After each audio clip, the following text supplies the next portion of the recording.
ସକାଳ 6ଟା ଭିତରେ ପହଞ୍ଚିଲୁ ତାରାତାରିଣୀ ଠାଇଁ ନଈରେ ଗାଧେଇ ଆମେ ପାହାଚ ଉଠିଛୁ ଋଷିକୁଲିଆ ନଈରେ ଗାଧେଇଲୁ। ହଁ ନଈରେ ଚୁଙ୍ଗୁଡ଼ି ପାଇଁ ଆମେ ଆରେ ହେଇଛି ନଈ ଏଇଠି ଦେଖାଯାଉଛି ଏଇଠି ବସ୍ ତ ଅଛି ନା କ'ଣ ବସ୍ ତ ଅଛି ଦେଖାଯିବ ପାହାଚ ଦେଖିଲେ ହେଲେ ଆମେ ଚାଲି ଚାଲିକି ଯାଉଛୁ। ଚାଲି ଯାଉଛୁ 1000 ପାହାଚ କେତେ ଚଢୁଛୁ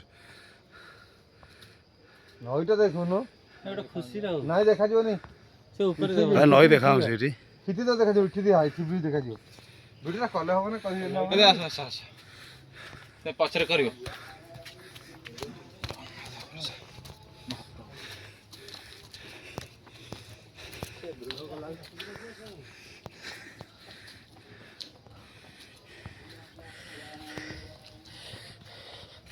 ଲିକୁ ନାଇଁ ଭିଡ଼ିଓଟା କଲୁ ମୁଁ ଆଗରେ ଯାଉଛି।